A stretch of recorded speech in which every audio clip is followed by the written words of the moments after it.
Stop sending executive emails about systems you don't understand. They ignored the maintenance worker in their own tower. The CEO brushed past him for months, dismissing his warnings like background noise in her empire of glass and steel. He never argued, never raised his voice, just kept watching.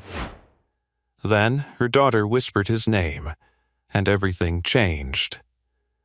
Because this was never about a job title. Before I show you the exact moment when the executive lockdown trapped her child above the 40th floor with no override access. By the way, where are you watching from? Tell me in the comments below. This isn't a story about power. It's about who truly has it. The corridor still smelled faintly of lemon disinfectant and polished marble when Daniel Mercer lowered his gaze and stepped aside. The COO's shoes clicked sharply against the floor, expensive leather striking stone with impatient rhythm. Through the glass walls, assistants pretended not to stare. Daniel adjusted the strap of his tool bag. Oil-darkened gloves peeked from his back pocket. His uniform bore the company logo over his heart, slightly frayed at the stitching. He nodded once, calm, almost deferential. "I wasn't sending emails," he said quietly. "I filed a maintenance anomaly report." The CEO didn't slow down. Vivienne Harrow moved like the building belonged to her bloodstream. Tailored navy suit, diamond studs catching the chandelier light. She didn't look at him when she replied. "That system was installed by people far more qualified than facilities staff," she said. "Focus on what you're hired to do.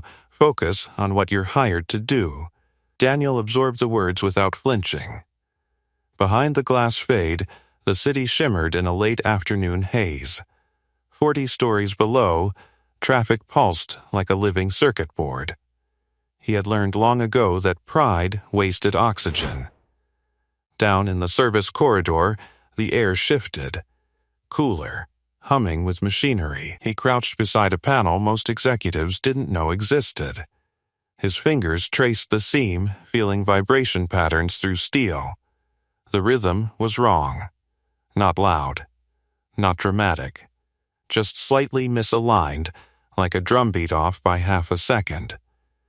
He opened his tablet and reviewed the building's automated security logs.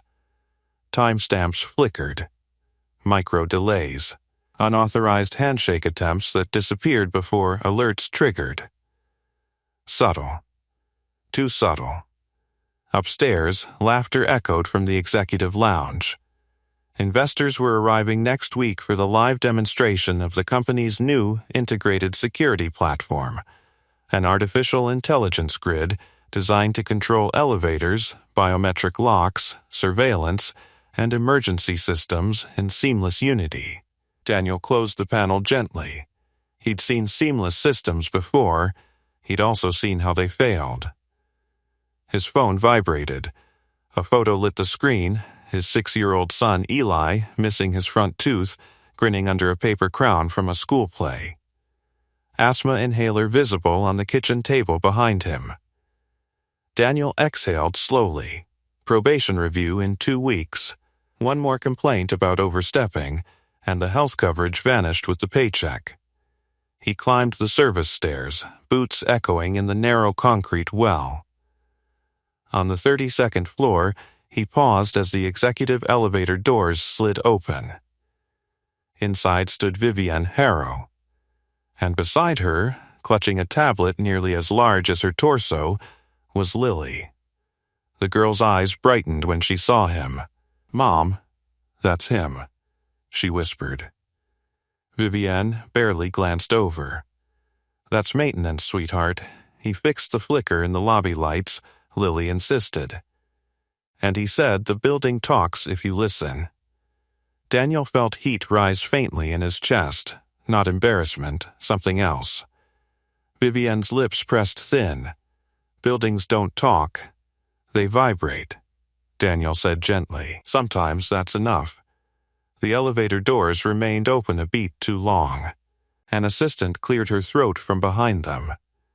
Vivienne finally met his eyes, cool, appraising. Mr. Mercer, isn't it? I've been informed you've raised concerns about infrastructure integrity. Yes, ma'am, and I've been informed those concerns are unfounded. He nodded once.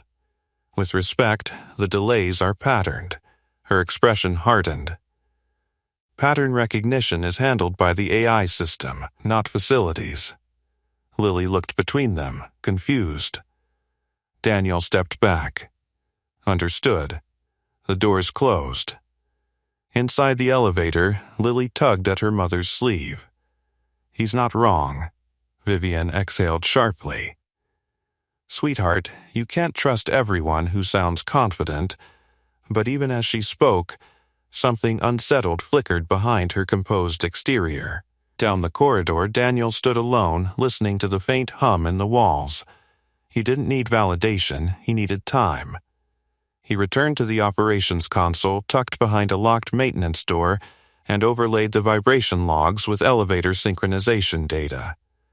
The anomaly sharpened, small, deliberate latency spikes routed through a rarely accessed service node.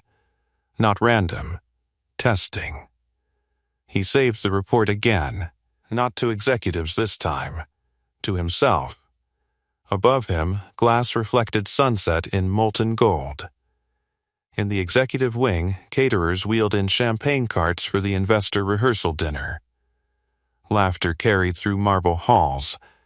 No one noticed the man in steel-toed boots mapping the nervous system beneath their feet. Power never looked down.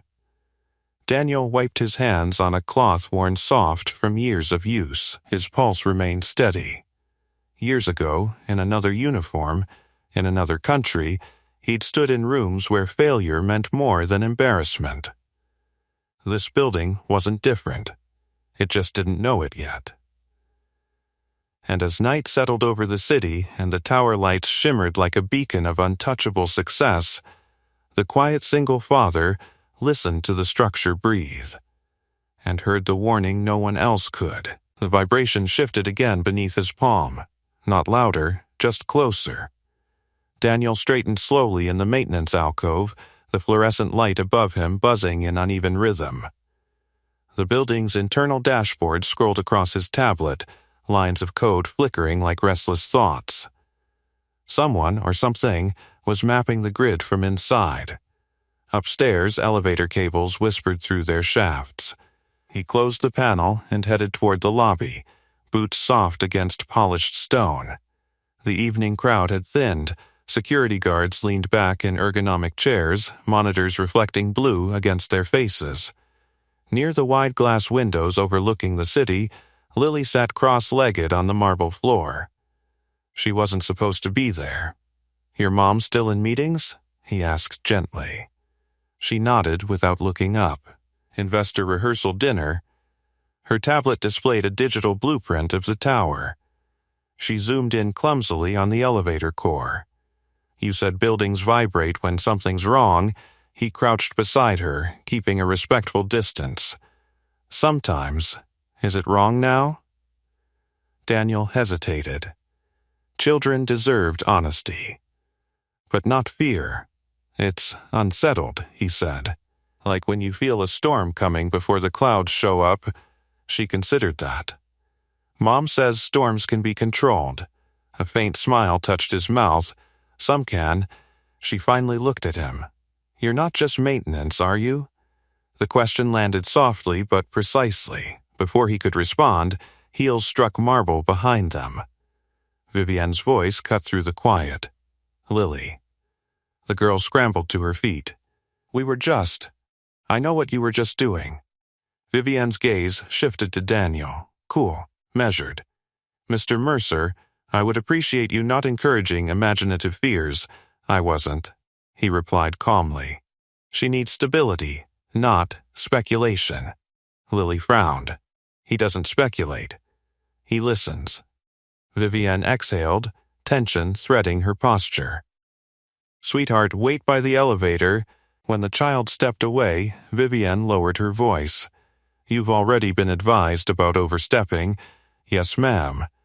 And yet you're discussing infrastructure concerns with my daughter." "I was answering a question." Her jaw tightened. "You're on probation, Mr. Mercer. One more incident and we'll have to reevaluate your position." He absorbed it without flinch. "My position," he said evenly, "is to maintain structural integrity. That's handled by engineers." He met her eyes, steady, unthreatening. "Yes." Silence stretched between them, thick as the glass walls surrounding the lobby. She turned first. "Focus on what you're hired to do," she repeated. The elevator doors slid shut with Lily inside. The reflective steel briefly captured Daniel's image, uniform creased, hands calloused, expression unreadable. When they were gone, the lobby seemed larger, colder. A security guard approached hesitantly. "You really think something's wrong?" Daniel didn't answer immediately. Instead, he walked to the guard's console and tapped lightly on the desk. "Has anyone else accessed the service node on level B3 tonight?" The guard blinked. "That node's obsolete." "Exactly." He leaned closer to the monitor, eyes scanning access logs. There, a flicker, a credential ping that shouldn't exist. "Did you see that?" The guard whispered. Daniel nodded once. "Someone's testing response times for what?" He didn't say. Upstairs, champagne corks popped faintly through the ventilation ducts. The guard swallowed. "Should we escalate?" Daniel hesitated. Escalate and risk being dismissed again. Stay silent and risk something worse. He straightened. "Document it. Timestamp everything." The guard nodded quickly. As Daniel turned away, his phone buzzed again. "A message from Eli's babysitter. He's coughing tonight. Used the inhaler twice, just letting you know." Daniel's chest tightened. He stepped outside through the revolving doors for a breath of night air. The city hummed below the tower, headlights streaming like veins of light. He rested his hands on the cool metal railing. Probation, health insurance, medication. He could stay quiet. He could keep his head down. But the latency spikes were tightening, the pattern sharpening. Inside, the security guard was replaying footage. "It's like someone's learning the building," he muttered. Daniel returned to the console, jaw set. "Keep watching the service feeds," he instructed quietly. "If the pattern accelerates, call me immediately." "You're off in 20 minutes. I know." He stepped back toward the elevators, the polished marble reflecting ceiling lights like fractured stars. Before the doors opened, he glanced at the camera mounted above. Someone was watching. He felt it. If you've ever been underestimated because of a uniform or a job title, subscribe with the bell on. Stories like this aren't about titles, they're about truth surfacing when it matters most. The elevator arrived with a soft chime. As he stepped inside, the faint vibration rippled through the floor again, stronger this time.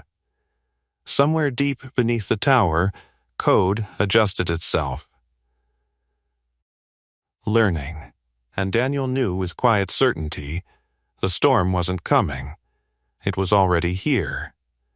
The elevator hummed upward, smooth and expensive, insulated from the tremor only he seemed to feel. Daniel watched the floor numbers glow one by one, faint reflections of his own face flickering in brushed steel. 40. The doors opened into controlled brightness and curated power. Investor banners lined the corridor. Assistants moved quickly in tailored black. The scent of catered seafood and polished wood drifted through the air. Everything above the 30th floor felt insulated from consequence. He stepped out just as Marcus Vance rounded the corner. The COO's smile was polished for donors, not maintenance staff. "Mr. Mercer," Marcus said, voice light but edged. "Funny seeing you up here without a mop." Daniel held his tablet at his side. "Routine vibration review." Marcus's eyes flicked to the screen. "You really can't let this go, can you?" "Sir, the latency spikes are increasing." Marcus leaned closer, lowering his voice though no one had asked him to. "You're on probation because you don't understand boundaries." Daniel didn't move. You filed 3 anomaly reports in 10 days, Marcus continued. Your facilities, not cybersecurity. Not systems engineering, facilities. The systems overlap, Daniel said quietly. Marcus laughed once, sharp and dismissive. That's adorable. Across the glass wall, investors toured the Executive Operations Center, admiring the real-time dashboards projected on towering LED screens. Vivienne stood at the center of them, confident, explaining how the AI grid monitored every door, every elevator, every biometric point in perfect synchronization. Fully autonomous, she was saying. Zero vulnerability. Daniel's jaw tightened almost imperceptibly. Marcus followed his gaze. See that? That's what expertise looks like. A server passed between them carrying champagne flutes. Marcus lifted one, offering it mockingly. You want to toast to your imaginary storm? Daniel didn't take it. The pattern isn't imaginary, he said evenly. It's accelerating.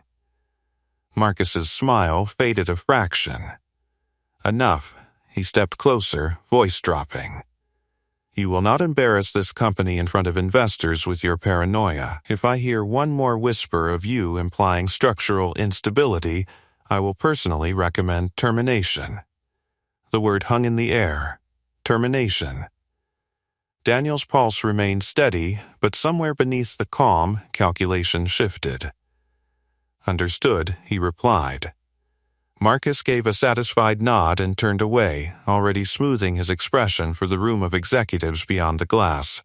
Daniel remained where he was for a moment, watching the operations wall. Streams of green indicators flowed in perfect harmony. Elevators aligned, doors synchronized. Cameras scanned in unison. It looked flawless, too flawless. A small flicker pulsed across one corner of the display, barely visible before smoothing itself out. His tablet vibrated in his hand. Level B3 service node, access ping. Unauthorized credential attempt. Again. His thumb hovered over the escalation protocol. If he flagged it now, Marcus would shut him down publicly. Probation would convert to dismissal before sunrise. Eli's medication, rent, everything balanced on that thin line. Behind the glass, Lily stood beside her mother, watching the display with wide eyes. She caught sight of him through the reflection. Her gaze sharpened. Vivienne continued speaking, unaware of the flicker in the corner of her system. Daniel exhaled slowly and stepped toward the glass wall. An assistant intercepted him. You can't enter this area without clearance. I need 30 seconds with the CEO, not possible. Behind them, Marcus noticed and strode over. What part of boundaries didn't you understand? He said quietly. Daniel held up his tablet, screen glowing with the time-stamped anomaly. It's not stopping. Marcus glanced once, dismissive. That's background noise. It's mapping response times. Marcus's patience snapped. Security. 2 guards approached. Uncomfortable, but obedient. Escort Mr. Mercer to his designated zone, Marcus instructed. He's disrupting operations. Daniel didn't resist. As they guided him down the corridor, he heard Vivienne's voice rise in polished confidence. Complete system integration, she declared, unbreachable. The elevator doors slid shut on Daniel and the guards. Inside the metal box, silence pressed close. One of the guards shifted awkwardly. You really think something's coming? Daniel stared at the glowing floor numbers descending. Yes, the building vibrated again, stronger now. Not enough for the guards to notice. Enough for him. The doors opened to the mid-level operations hallway. The guards stepped back. Stay here, one muttered apologetically. Daniel walked toward the maintenance corridor, heart steady, mind racing. They thought the system was sealed. They thought power insulated them. But deep in the service layers beneath polished marble and executive certainty, something was learning the tower's rhythm. And it was almost finished. Daniel pushed through the heavy maintenance door and let it shut behind him with a muted clang. The hum of machinery wrapped around him instantly, cool air circulating through steel lungs, water pumps cycling in steady rhythm. Down here, the building felt honest. No marble, no champagne, just structure. He moved quickly toward the substation console and woke the diagnostic interface. Lines of code scrolled like rain across dark glass. The unauthorized pings were no longer subtle. They were probing, testing lock responses, measuring elevator synchronization delays, mapping failover redundancies. He inhaled slowly. "They're measuring load tolerance," he muttered to himself. Above him, faint applause echoed through the ventilation ducts. Investor rehearsal. Demonstrations. Speeches about innovation. The console flashed again. Level 40 executive floor, micro delays 0.8 seconds. Then 1.1. Then gone, not random, incremental.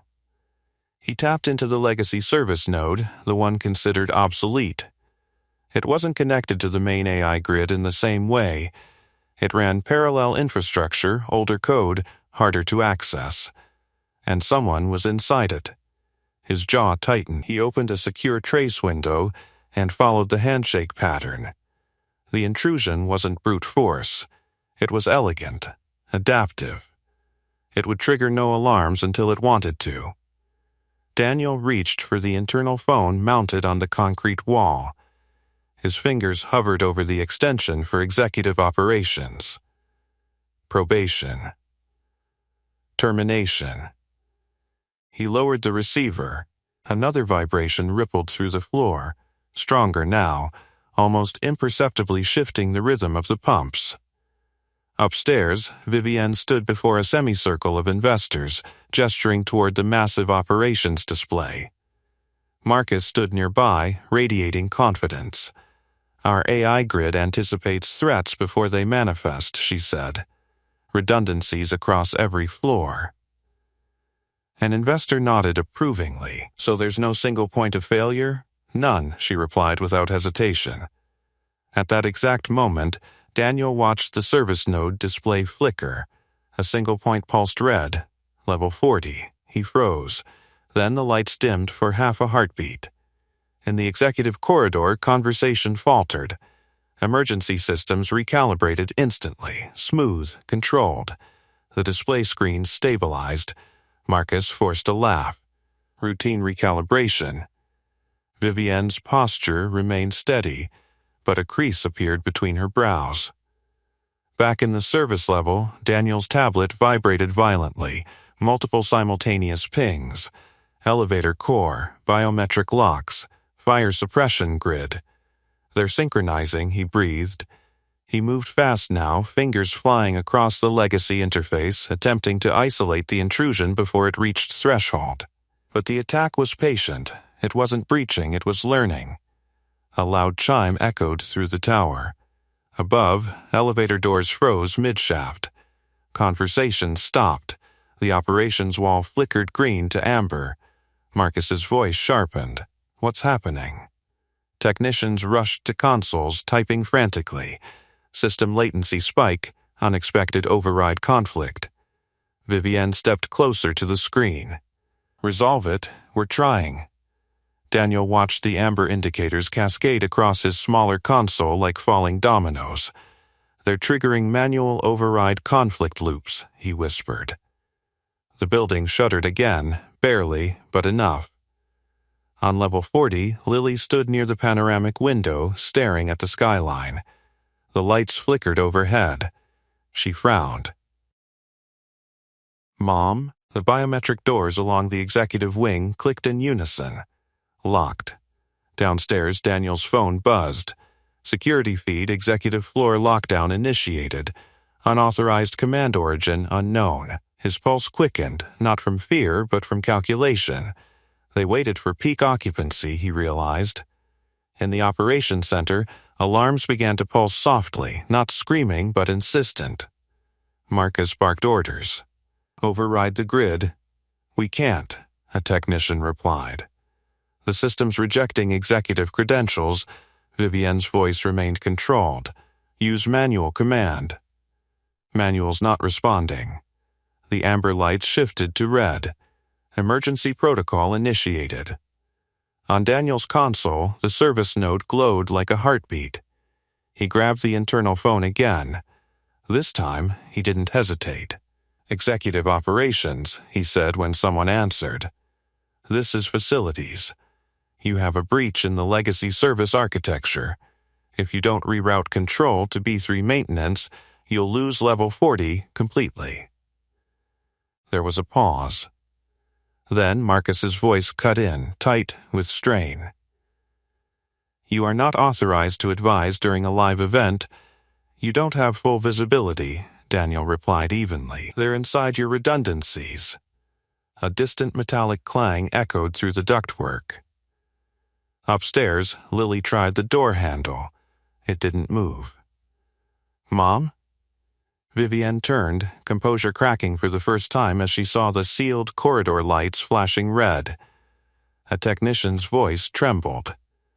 We can't unlock level 40. Silence fell like glass shattering. Down in the service corridor, Daniel listened to the building's altered rhythm. The storm had finished learning. And now, it had begun. Red indicators flooded the executive operations wall in violent succession. Elevator icons blinked frozen between floors, biometric access points locked in hard sequence. The soft, insistent alarm shifted into a sharp, pulsing tone that cut through conversation like a blade. Vivienne stood perfectly still. Unlock the executive corridor, she ordered. A technician swallowed, the systems rejecting all high-level credentials. Marcus slammed his palm against the console. Override it, we're trying. On level 40, the panoramic windows reflected flashing red light across Lily's small figure. She tugged at the door again, confused now. The hallway behind her had sealed in both directions. Magnetic locks fused into place. Mom, her voice echoed thinly through reinforced glass. Down in the maintenance level, Daniel didn't wait for permission this time. He was already moving. The building's vibration had shifted from probing to seizure. Latency spikes surged in synchronized bursts, exactly what he'd feared. Someone had mapped response times, then forced conflict loops between AI command layers. He spoke into the internal line again. You're in a cascade. If the grid keeps fighting itself, it'll isolate floor clusters. Level 40 is first. Marcus's voice came back strained. This is a cybersecurity issue. Stay in your lane. It's not just cyber, Daniel said. They're using the service node as a bridge. Your redundancy is amplifying the breach. There was a pause, longer this time. Behind Marcus's breathing, Daniel heard something else. Fear. On the executive floor, Vivienne tried her access card again. The reader flashed red. Her composure cracked by a fraction. Lily, she called, forcing calm into her voice. Stay where you are. The child nodded, though confusion clouded her eyes. In the operations center, a consultant dialed frantically into remote support lines. They're spoofing our AI authority chain, he muttered. It thinks we're the intruders. Daniel reached the B3 maintenance console and pulled up the legacy grid architecture. Unlike the AI layer, it was manual, raw logic pathways, older but isolated. The intrusion wasn't trying to shut down the building, it was testing executive paralysis. He spoke clearly into the phone. If you reroute operational authority to maintenance command, I can sever the feedback loop. Marcus scoffed, but it lacked conviction. You? Reroute executive authority? You don't have time. On the operations wall, another floor indicator turned red. A technician gasped. It's spreading. Vivienne's control fractured at the edges. Do whatever stops it. Marcus hesitated only a second longer. Grant facilities temporary B3 command access, he barked. An assistant's fingers flew over keys. Access granted. Daniel's console shifted, authority tokens unlocking pathways long sealed. He moved without flourish, hands steady, isolating the service node from the AI grid's recursive loop. He redirected command queries through the manual backbone, starving the intrusion of adaptive feedback. Sweat beaded at his temple, but his breathing stayed even. Upstairs, Lily pressed her hand to the glass. "Mom, the lights are weird." "I know," Vivienne whispered, pressing her own hand against the opposite side of the barrier. On Daniel's screen, the breach flared angrily, attempting to reassert control through elevator synchronization. He cut elevator core feedback and rerouted it through mechanical fallback. In the shaft, stalled cars jerked slightly, then stabilized. Gasps rippled through the operations room. What did he just do? A technician whispered. He isolated the elevator logic. Another answered, stunned. Marcus stared at the console feed now labeled B3 manual command active. How does maintenance know how to do this? No one answered. Daniel's voice returned through the speaker. You have a window. 3 minutes before it recalibrates, Vivienne didn't care how it looked anymore. Unlock level 40. I can't unlock it directly, Daniel replied. The breach is piggybacking on biometric loops. I need physical override access from the service corridor adjacent to that floor. Marcus's head snapped toward the maintenance schematics. There's no access point.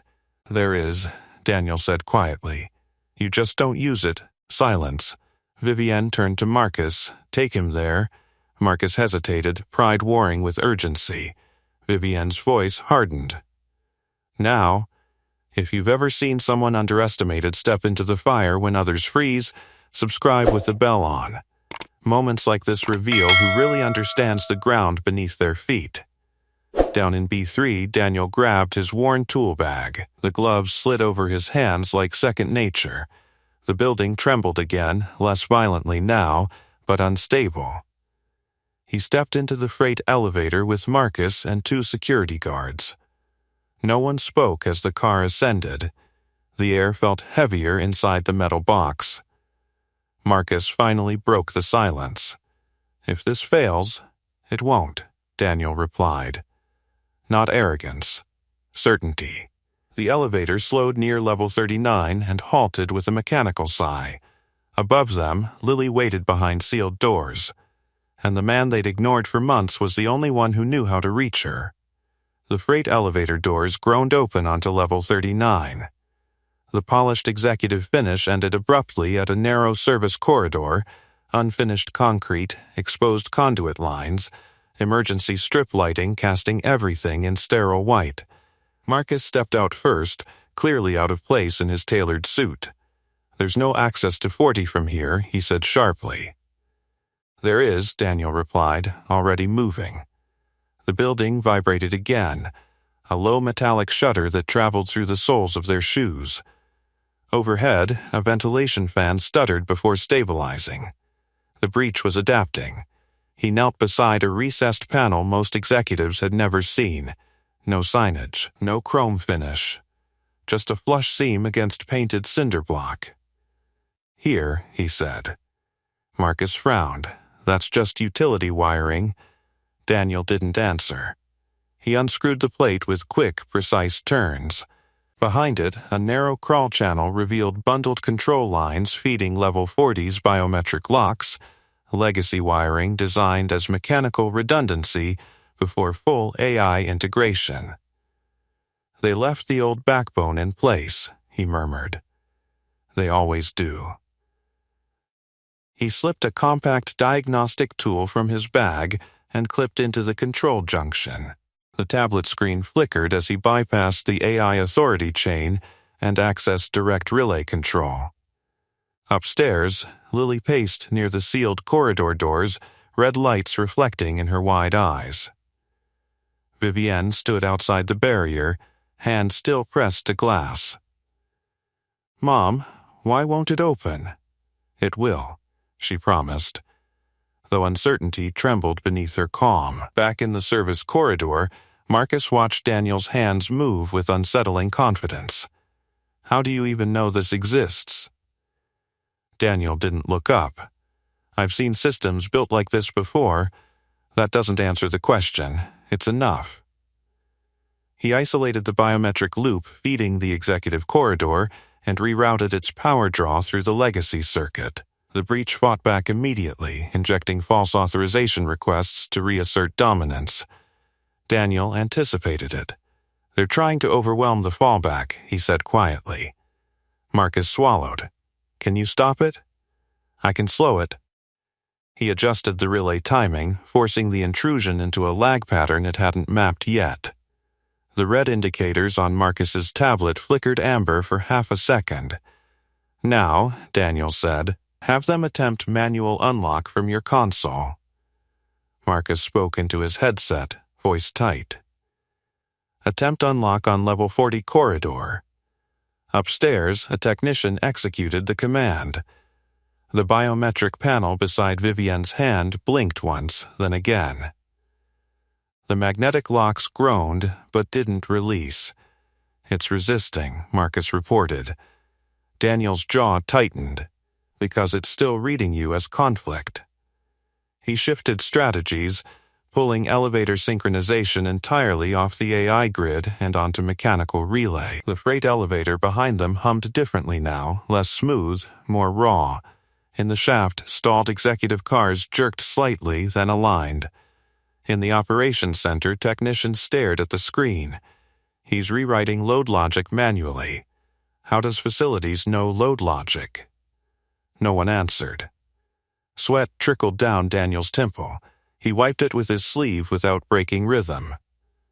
Try again, he said.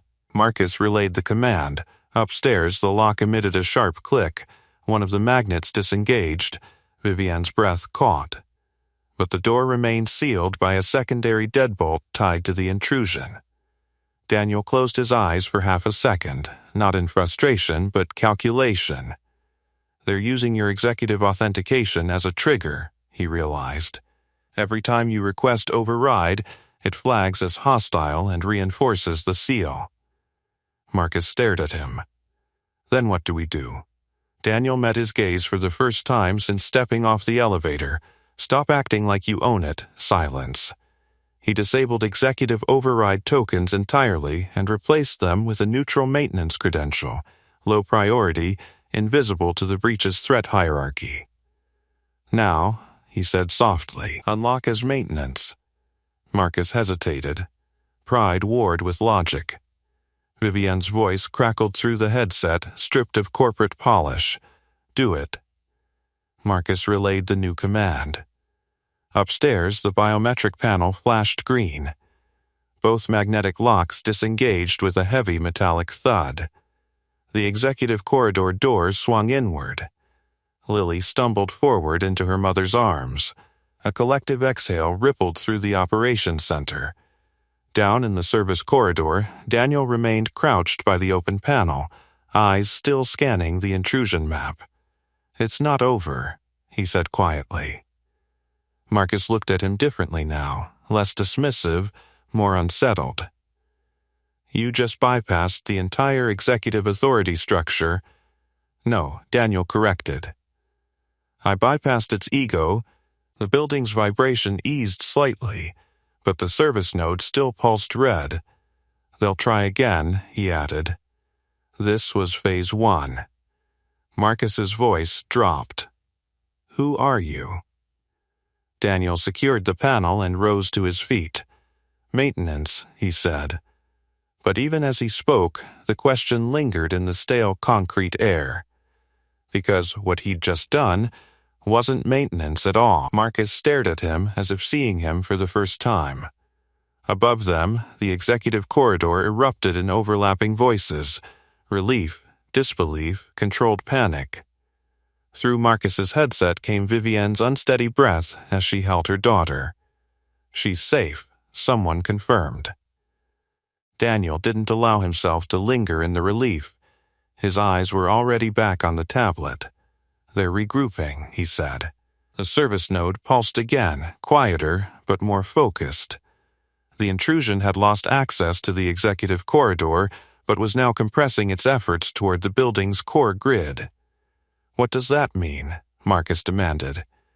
"It means this wasn't about trapping one floor," Daniel replied. "It was about mapping your response speed."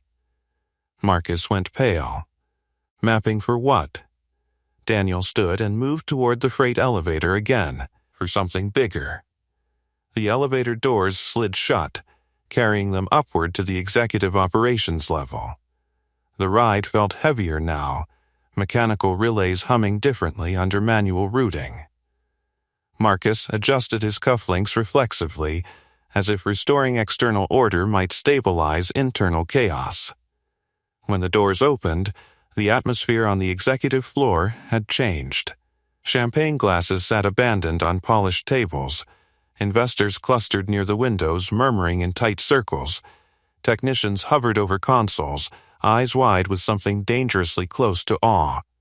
Vivienne stood near the operations wall, Lily wrapped tightly in her arms. Her composure was intact again, but thinner.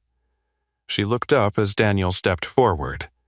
"You stabilized it," she said, voice low.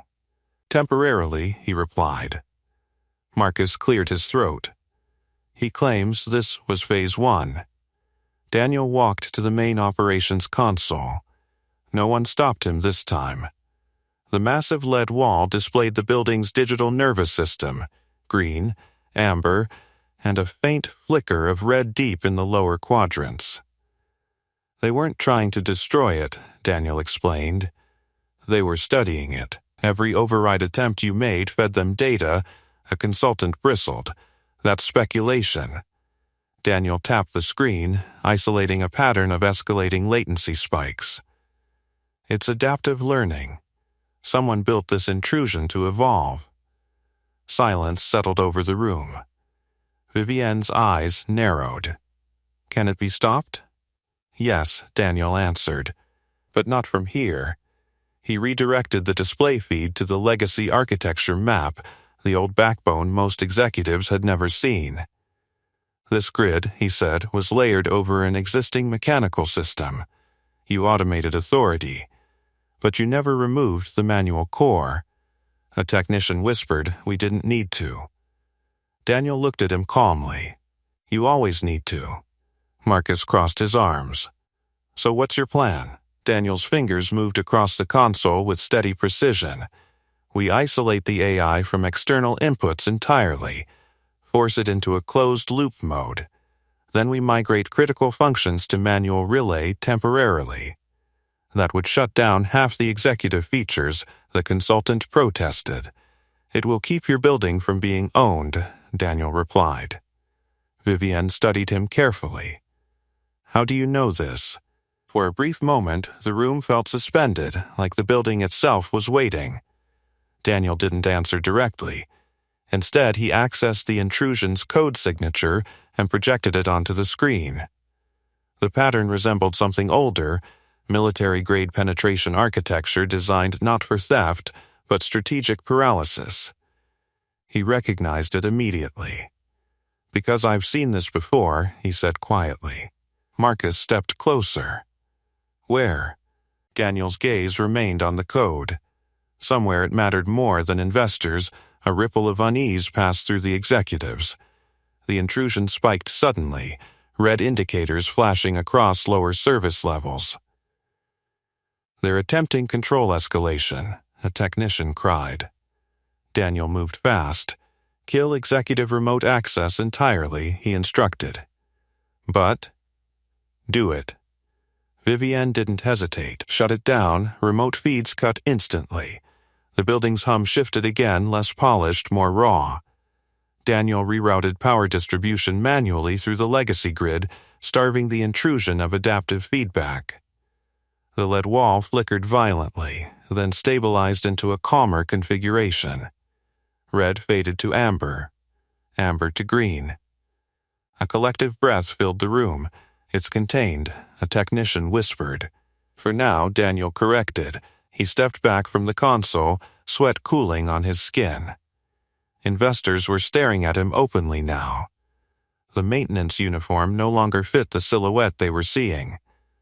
Vivienne approached slowly, Lily still holding her hand. "You said this was phase 1, she said. Daniel nodded once. It was a test. For what? His eyes met hers evenly. For whether you deserve to keep control. The words hung in the air, not accusation, not arrogance, just truth. Marcus shifted uncomfortably. Who built something like this? Daniel glanced at the intrusion signature again, a memory surfacing from another time, another uniform. Someone who knows exactly how your system thinks, he said, and in that moment, the quiet maintenance workers standing beneath the towering operations wall no longer looked like staff. He looked like the only one in the room who had ever designed a battlefield.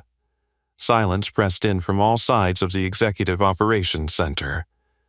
The lead wall glowed steady green now, but no one trusted it the way they had an hour ago. Investors who had arrived to admire innovation were now watching a maintenance technician stand where senior engineers had frozen. Vivienne released Lily's hand slowly and stepped closer to him. "You're saying this was strategic," she said. "Not random." "Yes," he replied. "It probed your hierarchy. It studied how fast you panic, how fast you override, how much you rely on automation." Marcus crossed his arms, though the gesture lacked its earlier arrogance. "And how do you know that?" Daniel reached into his tool bag and pulled out his tablet. He connected it to the main display without asking permission. No one stopped him. A new layer of data appeared over the building schematic, patterns within patterns. Response times graphed against executive commands, latency spikes correlating precisely with high-level override attempts. "They weren't attacking your walls," he said calmly. "They were training against your leadership behavior." A murmur spread across the room. One investor leaned forward. Training for what? Daniel zoomed the projection inward, isolating a deeper anomaly embedded in the service node. For a takeover, he answered. Not physical. Operational. Marcus's jaw tightened. That speculation, Daniel tapped again. A code signature expanded, structured, disciplined, almost elegant in its intrusion logic. "I helped design countermeasures against this architecture," he said quietly. The room stilled. Vivienne's eyes sharpened. "You what?" He didn't dramatize it. Years ago, the consultant stepped closer to the screen, squinting. "This pattern, it's military-grade adaptive infiltration." Daniel nodded once. Marcus let out a short breath. "You expect us to believe facilities built military defense systems?" Daniel met his gaze without hostility. "No, I expect you to read the data." On the screen, he overlaid a historical code pattern, one he had memorized long ago.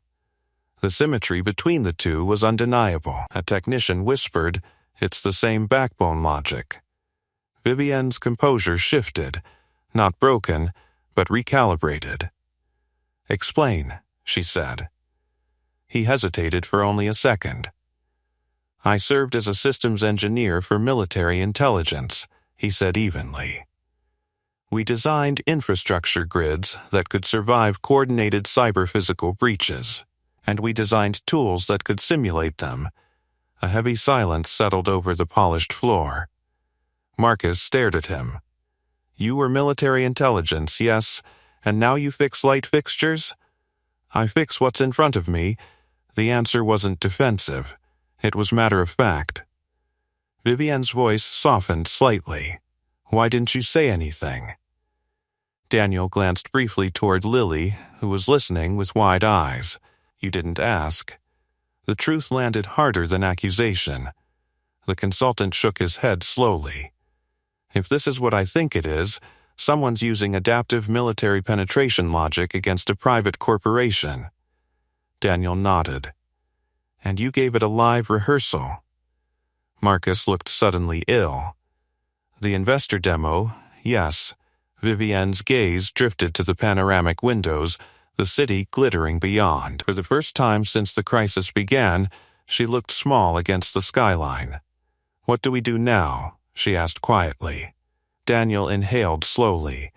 "You hard separate the AI from external command pathways permanently.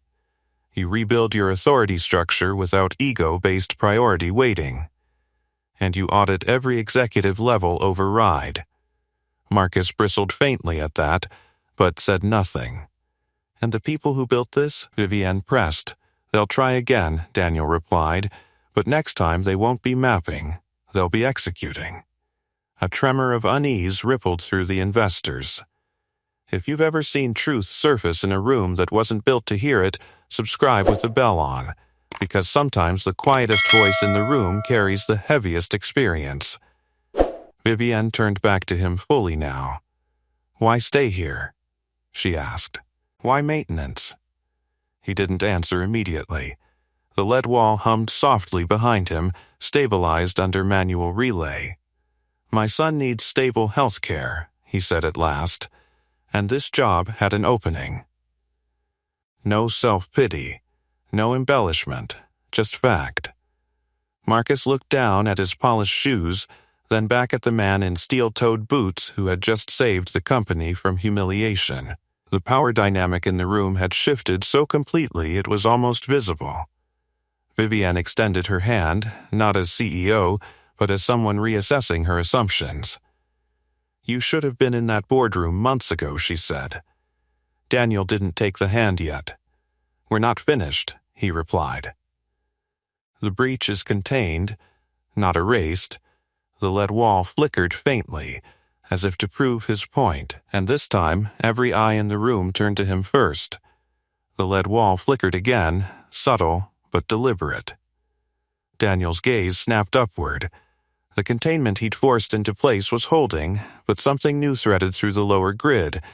A delayed execution script, dormant until triggered. "They left a tail," he said quietly. Marcus stiffened. "I thought you said it was contained." "It is," Daniel replied. "Contained doesn't mean clean." He stepped closer to the console, fingers moving with renewed urgency. The script was nested deep inside the AI's predictive engine, disguised as a diagnostic subroutine. If it activated, it wouldn't lock doors this time. It would corrupt command authentication permanently. Vivienne moved to his side. "What does it do?" "It rewrites authority weights," he said. "Gradually. You wouldn't notice until you weren't in control anymore." A cold silence swept through the room. One of the investors whispered, "Corporate hijack." Daniel nodded once. "Exactly." Marcus rubbed a hand over his face. "Can you remove it?" "Yes," Daniel answered. "But not from here." He disconnected from the executive console and motioned toward the service access corridor. "I need physical proximity to the AI core's manual relay hub. If the script detects remote deletion, it'll replicate." The consultant blinked. "You're saying it's self-preserving?" "I'm saying whoever wrote it expected resistance." Vivienne didn't hesitate this time. "Take him." They moved quickly, Daniel in front now, Marcus and 2 senior engineers behind him. The executive hallway that had once been his barrier was now a path cleared without question. They entered a restricted mechanical chamber behind the operations wall, a space few executives had ever seen. The air was warmer here, heavy with ozone and the faint metallic scent of heated circuits. Rows of hardware racks blinked steadily. Daniel crouched at the base of the primary relay stack and removed a lower panel, revealing the legacy interface port that paralleled the AI's core. "This is where ego lives," he murmured. Marcus frowned. "Excuse me?" "You weighted executive command's highest priority," Daniel said. "The script hides beneath that assumption." He connected his tablet directly into the relay hub. The screen flared with cascading code, far denser than what had appeared on the polished lead wall outside. The malicious script shimmered like a shadow woven into structure. Daniel began dissecting it line by line. Upstairs, investors waited in uneasy silence. Word had already begun spreading. Maintenance had stabilized a system their consultants couldn't. In the mechanical chamber, sweat slid down Daniel's spine beneath his uniform. The hardware emitted a low, constant hum that vibrated through his fingertips as he typed. The script attempted to fork. He anticipated it. Redirecting to dead loop, he muttered. Marcus leaned closer. "How do you move that fast?" Daniel didn't look up, because hesitation is what it wants. The script flared again, one last attempt to anchor itself into the authority matrix. Daniel severed the executive-weighted authentication hierarchy entirely. On the lead wall outside, the hierarchy map collapsed and rebalanced, equal priority tiers across all command pathways. A technician's voice crackled through Marcus's headset. Authority weighting reset. Executive override is no longer top tier. Marcus went rigid. "You removed our primary control?" Daniel glanced at him calmly. "I removed the vulnerability." On his screen, the malicious code began to unravel, stripped of the bias it depended on. He executed the final purge. For a long second, nothing happened. Then the relay hub lights shifted from amber to a steady, unwavering green. In the operations center, a collective breath released. "It's gone," a technician confirmed. Daniel sat back slightly on his heels, tension draining from his shoulders for the first time since the breach began. Marcus stared at the stabilized display. "You rewrote the building's command structure." "Yes, and you did it from a maintenance panel." Daniel slid his tablet free and replaced the relay cover carefully. "Power shouldn't depend on titles," he said quietly. "Systems work better when they don't assume superiority." Vivienne entered the chamber, Lily trailing cautiously behind her. The little girl looked at the blinking racks with wide curiosity. "Is it safe now?" Daniel met her eyes. Yes, Vivienne studied the equalized authority map displayed on a nearby monitor. No executive tier, no priority bias. "You just flattened my control hierarchy," she said. He stood slowly. "I stabilized it." Silence lingered between them, not hostile, but transformative. Outside the chamber, the city skyline glowed as if nothing had happened. Inside, something fundamental had shifted. The CEO, who once walked past him without seeing now, stood in a mechanical room smelling of circuitry and sweat, looking at the quiet single father who had just dismantled her company's greatest vulnerability. And for the first time, her power wasn't unquestioned. It was earned. The mechanical chamber felt smaller now, as if the air itself understood something irreversible had happened. The steady green lights along the relay racks cast a muted glow across faces that had once radiated certainty. Vivienne stepped closer to him, her heels clicking softly against the concrete floor, no longer echoing dominance, but intention. "You said you helped design countermeasures against this architecture," she said. "I need you to be clear." Daniel wiped his hands slowly on the cloth he carried in his back pocket. The fabric was worn thin at the edges, stained from years of work no one noticed. "I was part of a systems engineering unit," he said evenly. "Military intelligence. We built infrastructure grids for overseas command centers.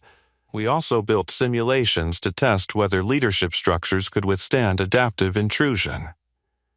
Marcus let out a disbelieving breath. "You designed the kind of attack we just experienced. I designed how to survive it," Daniel corrected. Lily's fingers tightened around her mother's hand. She looked at him differently now, not just as the man who fixed flickering lights, but as someone who had stood in darker rooms than this one.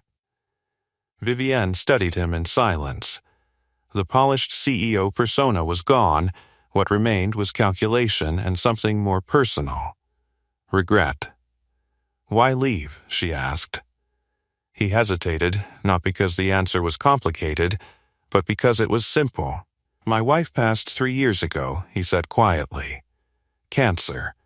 I needed something stable for my son, something predictable." The hum of the servers filled the pause. "I wasn't looking for prestige," he added. "I was looking for health care." The words struck harder than any accusation. Marcus shifted uncomfortably. "You could have applied for a senior position." Daniel's mouth curved faintly, not quite a smile. "Would you have hired me?" No one answered. Outside the chamber, the operations center remained suspended in quiet disbelief. Investors who had arrived expecting polished assurances were now whispering about resilience, about unexpected expertise, about the maintenance technician who had outmaneuvered their cybersecurity consultants. Vivienne straightened slowly. "You've been filing reports for months, yes, and we ignored them, yes." There was no edge in his tone, just confirmation. She inhaled, steadying herself. Marcus, the COO, looked up. "Pull the anomaly reports Mr. Mercer submitted over the past quarter. Display them." Within seconds, the lead wall in the operations center lit up with archived maintenance logs, time-stamped, documented, precise. Latency spike observations, service node irregularities, predictive failure windows. Each one had been marked reviewed, no action required. A quiet murmur rippled through the room beyond the chamber. Daniel didn't gloat. He didn't need to. The evidence spoke in calm, methodical lines. Vivienne walked past him into the operations center, Lily beside her. Daniel followed a step behind, Marcus trailing. She faced the gathered executives and investors.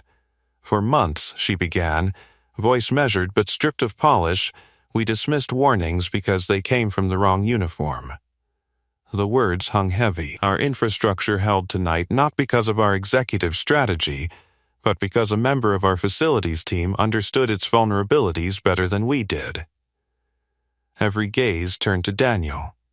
Heat rose faintly under his collar, but his posture remained grounded. An investor cleared his throat. "Are you saying this company was nearly compromised due to internal arrogance?" Vivienne didn't flinch. "Yes," Marcus swallowed. "And the breach?" Another investor asked. "Is it fully neutralized?" Daniel stepped forward, not into spotlight, but into responsibility. "The script is purged," he said. "But whoever built it knows your architecture now. You'll need structural reform, not cosmetic patches." The consultant nodded reluctantly. "He's right." Vivienne looked at Daniel again, and something shifted permanently in her expression, recognition. "You didn't step in to prove a point," she said quietly. "You stepped in because my daughter was upstairs, yes, and because this building holds your livelihood, yes." The simplicity of his answers carried more weight than speeches ever could. Marcus exhaled slowly. "You saved this company." Daniel shook his head. "I prevented it from embarrassing itself." A faint ripple of restrained laughter moved through the room, nervous, humbled. Vivienne stepped closer until only a few feet separated them. "Effective immediately," she said, voice steady and audible to everyone present, "Daniel will lead a full audit and restructuring of our infrastructure command hierarchy." A stunned silence followed. Marcus blinked. "Led?" "Yes," she replied without looking at him. "Led." Daniel held her gaze for a long moment. "This isn't about promotion," he said. "It's about correction." "Then correct us," she answered. And in that glass tower where he had once been told to focus on what he was hired to do, the quiet single father stood before executives, investors, and the CEO who had ignored him. Not as maintenance, but as the only architect in the room who had ever built something meant to survive war. The silence that followed wasn't disbelief anymore. It was reckoning. Marcus shifted his weight, eyes moving from the lead wall to the investors, then back to Daniel. For months, he had spoken to him with the casual authority reserved for someone invisible. Now, that same man stood at the center of a room full of executives who suddenly understood how close they had come to humiliation. Vivienne broke the silence first. "Marcus," she said evenly, "how many of his reports did you personally review?" The COO hesitated. "I delegated them." "To whom?" He glanced toward the cybersecurity consultant, who stiffened. They were categorized as low-risk anomalies. Daniel remained still. He didn't fold his arms, didn't look away. He simply stood, present. Vivienne's gaze hardened, not toward Daniel, but toward her own leadership team. "Low risk," she repeated quietly. She walked toward the operations console and tapped the display, bringing up the archived anomaly logs again. The timestamps lined up perfectly with the escalation pattern that had almost overtaken them. "You see this?" she said to the room. "This is what we ignored." Marcus tried to regain footing. No one anticipated a military-grade adaptive breach. Daniel spoke before he could stop himself. "I did." The room stilled. Marcus turned toward him, jaw tight. "And you didn't escalate it properly." "I did." Daniel replied calmly. 3 times. The technician swallowed. "He did." Marcus opened his mouth, then closed it. Vivienne faced him fully now. "You threatened termination. It wasn't a question." Marcus's composure finally cracked. He was stepping outside his role, "and you were protecting yours," she said. The words landed like a gavel. Across the room, investors exchanged glances. The hierarchy had shifted so completely it was almost audible. Daniel felt the weight of it, not triumph, but something heavier. Accountability, the kind that reshapes institutions if handled correctly. Vivienne turned back to him. "I owe you an apology," she said. The CEO of a multi-billion-dollar corporation stood in front of staff, consultants, and investors and said it plainly. "I dismissed you because of your uniform," she continued, "because I assumed expertise follows title." Daniel's expression didn't change, but something inside him eased slightly. "My son's inhaler doesn't care about titles," he said quietly. "It cares about coverage." A faint murmur rippled through the room again, not laughter this time, but recognition. Vivienne nodded once. "Effective immediately, your probation is revoked." Marcus lowered his gaze. "And effective immediately," she added, "our escalation protocols will no longer filter by position. Any anomaly flagged by anyone receives review." Daniel inclined his head slightly. "That will help." Marcus cleared his throat, struggling to regain relevance. "What about external perception?" Investors. An older investor raised a hand. "External perception improves when leadership admits error before catastrophe." The statement settled the room. Vivienne exhaled slowly, tension draining from her shoulders. "Daniel, I want you to brief the board tomorrow morning. Full transparency, no polish." He hesitated, not out of fear, but because this was never what he had sought. "I'll brief the vulnerabilities," he said, "and the reforms required. That's all I'm asking." Lily, who had been quiet through the exchange, stepped forward. She looked up at Daniel with open admiration. "I told you he listens," she said softly to her mother. Vivienne's lips curved faintly. "You did." Daniel met the girl's gaze. "And you did the brave thing." "By getting locked in?" she asked. "By trusting your instincts." The simplicity of the moment softened the tension that had filled the tower. Outside the panoramic windows, the city lights burned steadily, indifferent to corporate hierarchy shifts and humbled executives. Inside, the operations wall displayed the equalized authority grid, balanced, resilient, no longer vulnerable to ego-weighted control. Marcus approached Daniel one final time, his tone different now, less sharp, more measured. "I misjudged you," he said. Daniel regarded him calmly. You misjudged the system. Marcus absorbed that. Vivienne stepped beside them. This building doesn't just need stronger code, she said. It needs stronger judgment. She extended her hand again, not symbolic this time, but deliberate. Daniel looked at it for a brief moment, then he took it. The handshake wasn't applause-worthy. It wasn't dramatic. But in that glass tower where he had once been told to stay in his lane, it marked something unmistakable. Respect. And for the first time since he'd walked through those doors months ago in a maintenance uniform and steel-toed boots, his dignity wasn't something he carried quietly. It was something the room had witnessed. The operations center slowly began to breathe again. Technicians returned to their stations, but with a different posture, less automatic, more aware. Investors who had arrived for spectacle were now staying for substance. Conversation shifted from damage control to structural reform. Daniel stood near the lead wall a moment longer, studying the equalized authority grid he had forced into balance. Green indicators pulsed steadily across every floor. No executive waiting, no invisible hierarchy embedded in code, just structure. Vivienne stepped beside him, Lily leaning sleepily against her side. The board will want answers at 9, she said. They'll get them, he replied. And after that? He glanced toward the panoramic windows. Dawn was beginning to thin the darkness over the skyline. The city looked different at that hour, less polished, more honest. After that, he said, you'll need to rebuild your escalation culture. She studied him. And you?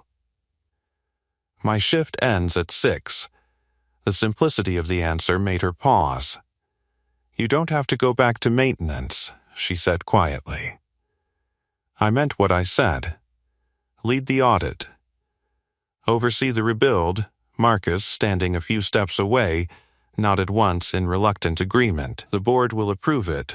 Daniel considered the offer, not the prestige, not the office it would come with, but the stability, the health care, the predictability for Eli. I'll lead the restructure, he said. But on one condition, Vivienne raised an eyebrow. Which is, no more filtering by uniform. Not in code, not in culture. A faint smile touched her lips. Agreed. Lily looked up at him. Does that mean you won't fix the lobby lights anymore? He smiled softly. It means I'll fix bigger things. The girl seemed satisfied with that. Across the room, one of the investors approached. You saved this company from a very public collapse, he said. That won't go unnoticed. Daniel shook his head slightly. The system saved itself once we stopped letting ego steer it. The investor chuckled quietly, spoken like someone who's seen worse. Daniel didn't respond. He didn't need to. Vivienne turned toward the staff gathered in the operations center. Effective immediately, she announced, voice steady and carrying across the glass-walled space. Daniel will serve as Director of Infrastructure Integrity. All anomaly reports, regardless of source, will route directly to his office.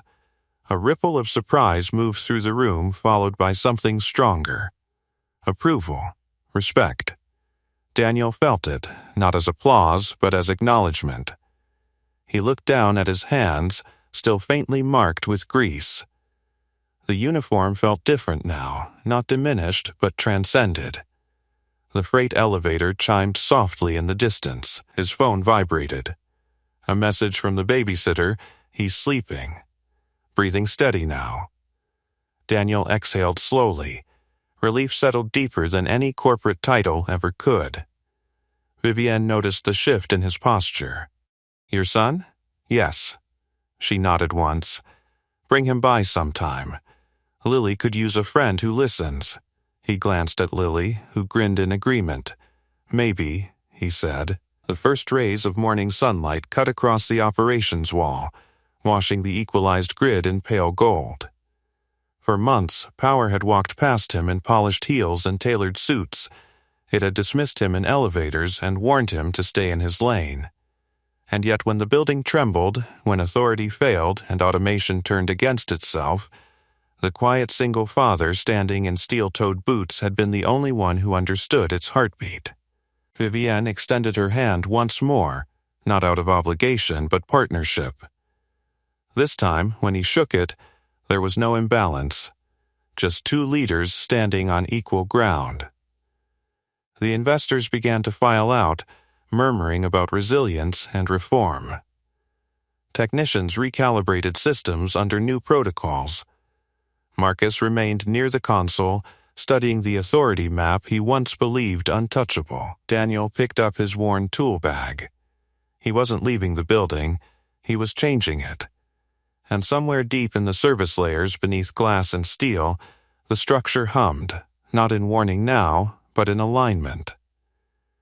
The CEO who once ignored him had learned to listen.